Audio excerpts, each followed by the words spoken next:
दोस्तों, हर इंसान को उसके द्वारा किए गए सभी पापों को भोगना ही पड़ता है, फिर चाहे वो धरती पर भोगे या फिर नरक में जाकर। हिंदू धर्म में हर पाप की अलग अलग सजाएं तय की गई हैं। कुछ पाप बड़े होते हैं जिनके लिए भयंकर सजाएं निर्धारित की गई हैं। इन्हें धर्म ग्रंथों में महापाप कहा गया है।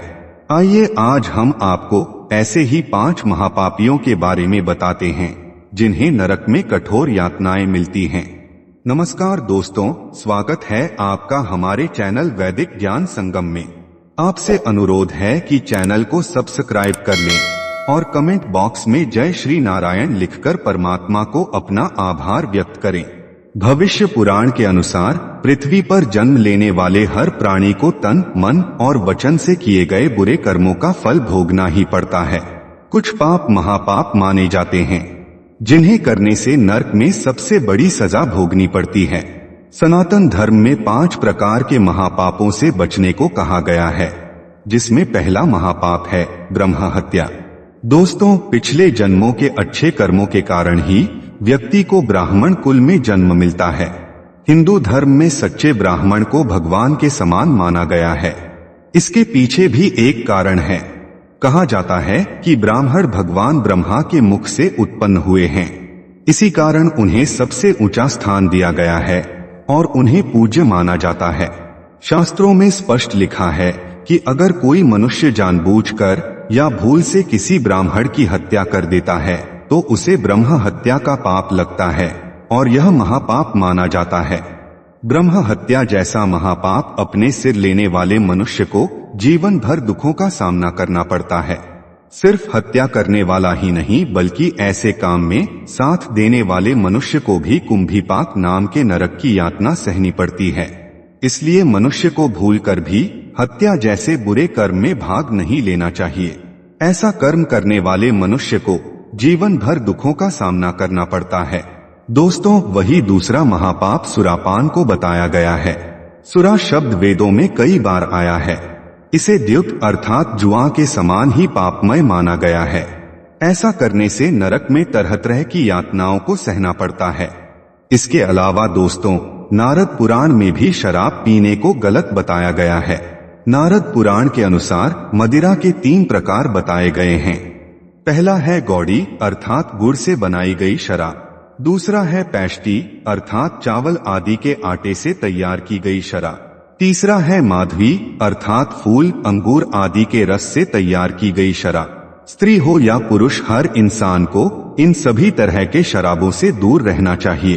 किसी भी तरह के शराब के सेवन से इंसान महापाप का भागी बन जाता है। इस पाप की सजा व्यक्ति को इस मृत्युलोक में भोगनी ही पड़ती है और मृत्यु के बाद नरक में भी भोगनी पड़ती है। शराब पीने वाले इंसान पर भगवान कभी प्रसन्न नहीं होते और उन्हें जीवन में हमेशा परेशानियों का सामना करना पड़ता है। शराब पीने और पिलाने वाले इंसान को विलेपक नाम के नरक में यातनाएं दी जाती है। दोस्तों, चोरी करना पाप है, लेकिन चोरी किस वस्तु की गई है और किस उद्देश्य से की गई है, इसके आधार पर इसे महापाप की श्रेणी में रखा गया है। भूख लगने पर भोजन की चोरी करना साधारण पाप है, लेकिन सोने की चोरी करना, और वह भी धन संचय करने के उद्देश्य से की गई हो, तो यह महापाप की श्रेणी में आता है। स्वर्ण चुराने वाला कोढ़ी होता है और उसको जीवन भर नाखूनों की समस्या बनी रहती है। सोने की चोरी के कारण नरक की यातना भुगतकर आने वालों के नाखून अच्छे नहीं होते। इससे आप उन्हें पहचान सकते हैं। चोरी करने वाले मनुष्य या ऐसे काम में साथ देने वाले मनुष्य को तमिश्रम नामक नरक में दुख भोगना पड़ता है। जो मनुष्य दूसरों की वस्तु हड़पने या चुराने का प्रयास करता है, वह महापापी माना जाता है। किसी और की वस्तु को छल से पाने या चुराने में मनुष्य के जीवन के सभी पुण्य कर्म नष्ट हो जाते हैं। चोरी की हुई वस्तु से कभी भी लाभ नहीं मिलता, बल्कि उसकी वजह से भविष्य में नुकसान का ही सामना करना पड़ता है। दोस्तों, गुरु और शिक्षक ये हमारे लिए क्या अहमियत रखते हैं, यह तो वही जानता है जिसने सच्चे मन से इन्हें माना हो। लेकिन कुछ पापी लोग उनके घर की महिलाओं पर बुरी नजर रखते हैं। उन्हें उकसाकर या गलत तरीके से उनके साथ शारीरिक संबंध बनाना महापाप की श्रेणी में आता है। गुरु की पत्नी के साथ किसी भी प्रकार का आपत्तिजनक संबंध रखने वाले या उन्हें बुरी नजर से देखने वालों को ब्रह्म हत्या से भी बड़ा पाप लगता है। गुरु पत्नी के साथ संबंध बनाने वाले मनुष्य के पापों का प्रायश्चित किसी भी तरह संभव नहीं होता। ऐसे मनुष्य को जयंती नामक नरक में उनके पापों की सजा मिलती है। मनुस्मृति में बताया गया है कि मनुष्य को संयम से काम लेना चाहिए और पराई स्त्री से संबंध बनाने से बचना चाहिए। मनुस्मृति में यह भी बताया गया है कि जो व्यक्ति काम भावना के वशीभूत होकर गुरु पत्नी से संबंध जोड़ता है, उसे परलोक में उसके सिर पर योनि का चिन्ह बना दिया जाता है। यह चिन्ह अगले जन्म में कुछ व्यक्तियों के सिर पर नजर भी आता है। वहीं जो लोग दूसरे के पति या पत्नी पर बुरी नजर डालते हैं, मरने के बाद नरक में उनके अंगों पर पिघला हुआ लोहा डालकर उनको पीटा जाता है।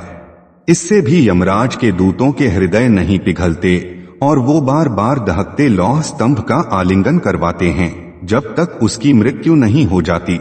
दोस्तों, जो व्यक्ति इन कर्मों को करता है उसे तो इन महापापों की सजा मिलती ही है, लेकिन जो व्यक्ति इन पापों में सहयोग करता है वह 5वें महापाप की श्रेणी में अपनी जगह बना लेता है।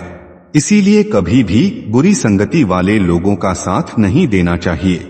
ऐसे लोग आपके जीवन में समस्या का पहाड़ खड़ा करते हैं और जीवन भर आपका और दुखों का साथ बना रहता है। दोस्तों, प्रकृति के नियमानुसार यह मानव शरीर विशेष रूप से आत्म साक्षात्कार के लिए मिला है, जिसे कर्मयोग, ज्ञान योग या भक्ति योग में से किसी एक विधि से प्राप्त किया जाता है। इसलिए हमें हमेशा अच्छे कर्म करना चाहिए और इस जीवन को सार्थक करना चाहिए। दोस्तों, उम्मीद करता हूँ कि आपको समझ आया होगा कि सबसे बड़े महापापी कौन होते हैं।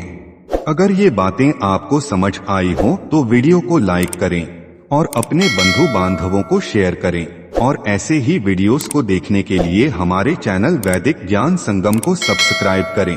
सर्वे शुभम भवतु। आइए मिलते हैं अगली वीडियो में।